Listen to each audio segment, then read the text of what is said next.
Hello students, welcome to our channel. आज हम करने जा रहे हैं chapter number 8, how do organism reproduce के ब्लू बॉक्स के जो क्वेश्चंस हैं उनके सॉल्यूशन क्लास 10 साइंस के अंदर। तो चलिए स्टार्ट करते हैं। What is the importance of DNA copying in reproduction? Reproduction process में डीएनए कॉपी होना कितना जरूरी है? तो आंसर देखिए, DNA contains information for inheritance of features from parents to next generation. DNA copying is essential so that daughter cells may have same information as that in the parent cell. क्योंकि DNA के अंदर सारी information होती है जो अगली generation में जानी होती है, इसीलिए डीएनए कॉपिंग जरूरी है ताकि डॉटर सेल के अंदर भी वो सभी इंफॉर्मेशन हो जो पेरेंट सेल के पास हो। नेक्स्ट है, why is variation beneficial to the species but not necessarily for the individual?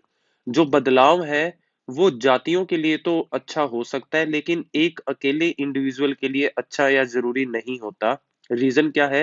Variation present in some population would enable them to survive. Variation कुछ पॉपुलेशन में उनको जीने के लिए हेल्प कर सकती है। In the case of changing environmental condition जैसे कि global warming, it is useful for survival of species over the time. बदलते माहौल के साथ, बदलती कंडीशंस के साथ ये हेल्प करता है जातियों को लंबे समय तक जीने के लिए। Next, how does binary fission differ from multiple fission? तो बाइनरी फिजन के अंदर क्या होता है, दो पॉइंट्स हैं देखिए। Parent cell splits up into two daughter cell, parent cell दो डॉटर सेल में टूट जाते हैं। Hence only one copy of DNA is made, और इसमें एक ही कॉपी बनती है डीएनए की क्योंकि एक पेरेंट होता है तो दूसरा जो है वो डॉटर सेल हो जाता है। एग्जाम्पल में आप अबीबा ले सकते हैं। मल्टीपल फिजन के पॉइंट देखें तो parent cell splits into many daughter cells, यहाँ पे दो से ज्यादा डॉटर सेल में पेरेंट सेल टूटता है। सो दूसरा पॉइंट जो होगा, many copies of DNA could be made, बहुत सारी कॉपीज बनाई जा सकती हैं। इसका एग्जाम्पल मलेरियल पैरासाइट आ जाता है जो एक टाइम पे बहुत सारे अंडे जो है वो देते हैं। नेक्स्ट है, how will an organism be benefited if it reproduce by spores? अगर कोई ऑर्गेनिज्म स्पोर्स से पैदा हुआ है तो उसको क्या बेनिफिट मिलेगा? दो पॉइंट है हमारे पास इसको रीजन को एक्सप्लेन करने के लिए। पहला, they are produced in large numbers, क्योंकि स्पोर्स बहुत ज्यादा लार्ज नंबर में सेल्स पैदा करते हैं तो उनकी संख्या बहुत ज्यादा होगी। और second, spores are covered by thick walls that protect them until they come into contact with another substratum on which they can grow. Spores एक लेयर के साथ कवर होते हैं जो तब तक ओपन नहीं होती जब तक वो किसी के ये जो वर्ड लिखा हुआ है सबस्ट्रेटम, इसका मीनिंग ग्राउंड होता है, बेस, फाउंडेशन, ये इसके अल्टरनेट वर्ड्स है। जब तक वो किसी ऐसे ग्राउंड के टच में ना आ जाए जो मॉइस्ट हो और जहां पर वो ग्रो कर सके। Next, can you think of reason why more complex organism cannot give rise to new individuals through regeneration? Regeneration process की हेल्प से ज्यादा कॉम्प्लेक्स ऑर्गेनिज्म अपने बच्चों को जन्म क्यों नहीं दे पाते? क्या ऐसा है इस प्रोसेस में?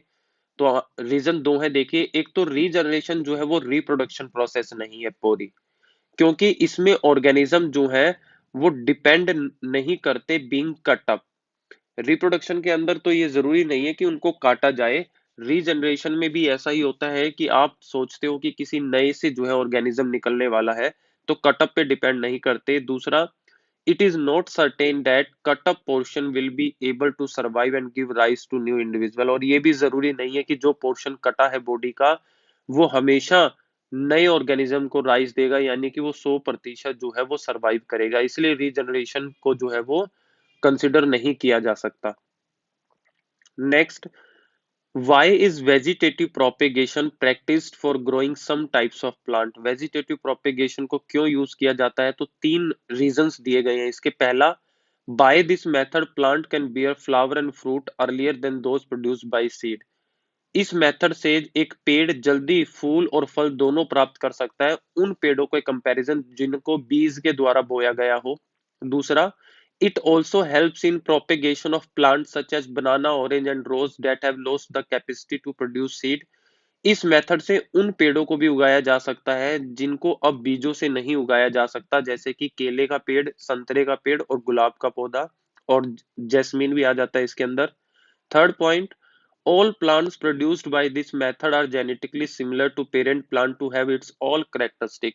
इस मेथड से जो प्लांट पैदा होते हैं वो बिल्कुल सिमिलर होते हैं अपने पेरेंट प्लांट के सभी गुणों में। Next, how is the process of pollination different from fertilisation. तो पॉलिनेशन के दो पॉइंट देख लेते हैं। पहला, तो pollination it is the process of transfer of pollen grains from anther to stigma. ये प्रोसेस है जिसमें पोलन ग्रेन प्लांट के या फ्लावर के मेल पार्ट यानी कि एंथर से फ्लावर के फीमेल पार्ट स्टिग्मा तक जाता है। दूसरा पॉइंट है, an external agent is required like wind water and animal. इसमें एक्सटर्नल एजेंट की जरूरत होती है पोलन ग्रेन को ट्रांसफर करने के लिए। जबकि फर्टिलाइजेशन की अगर हम बात करें तो पहला पॉइंट है, it is the fusion of male and female gamete. इसमें मेल और फीमेल जो है जेमेट्स का फ्यूजन होता है, ट्रांसफर नहीं होता, और इसके अंदर कोई एक्सटर्नल एजेंट की हमें जरूरत नहीं पड़ती। Next, what is the role of seminal vesicles and the prostate gland. इनके क्या रोल है हमारी बॉडी में। तो तीन इनके रोल है जिनको हम डिस्कस करने जा रहे हैं। सबसे पहला, they provide fluid medium for sperms to swim. ये स्पर्म्स को फ्लूइड लिक्विड की फॉर्म में रखते हैं ताकि वो इजिली स्विम कर सके। They provide nutrition for them, उन्हें न्यूट्रिशन प्रोवाइड करते हैं। और third and last, they provide right pH for their survival, और ये पीएच को कंट्रोल करते हैं जिससे वो सर्वाइव कर सके। What are the changes seen in the girls at the time of puberty? puberty के टाइम पर यानी कि जब अडल्ट एज शुरू हो जाती है तो उस टाइम गर्ल्स के अंदर कौन कौन से चेंजेस नोटिस किए जाते हैं। तो चार पॉइंट्स है में आंसर है, देख लीजिए। पहला, growth of breast and हिप्स, body के पार्ट्स जो है वो ग्रोथ करना शुरू कर देते हैं। वॉइस बिकम श्रिल, श्रिल का मीनिंग होता है तेज या भारी कह सकते हो आप, आवाज जो है वो तेज और भारी होनी शुरू हो जाती है। ग्रोथ ऑफ पबिक हेयर, बॉडी के इंटरनल पार्ट्स पे जो है हेयर ग्रोथ करना शुरू कर देते हैं। बिगिनिंग ऑफ मैंचुरेशन, मैंचुरेशन जो साइकिल होती है ब्लड रिलीजिंग की बॉडी से, वो शुरू हो जाती है। Next, how does the embryo get nourishment inside the mother's body. माँ के पेट के अंदर बच्चे को जो है खाना कैसे मिलता है। तो देखिए, the embryo gets nutrition from the mother's blood with the help of a special tissue called placenta. Placenta एक स्पेशल टिश्यू है जो हेल्प करता है मदर से बच्चे के अंदर में खाना जाने के लिए। This provide a large surface area for glucose and oxygen to pass from mothers to embryo and waste product from embryo to mother। तो माँ के पेट से बच्चे के पास ग्लूकोज और ऑक्सीजन जाने के लिए यही एक रास्ता है, और बच्चे से वेस्ट प्रोडक्ट माँ तक आने के लिए यही एक रास्ता है। तो प्लेसेंटा वो टिश्यू है जो इसमें हेल्प करता है। बहुत ही इंपॉर्टेंट क्वेश्चन है ये।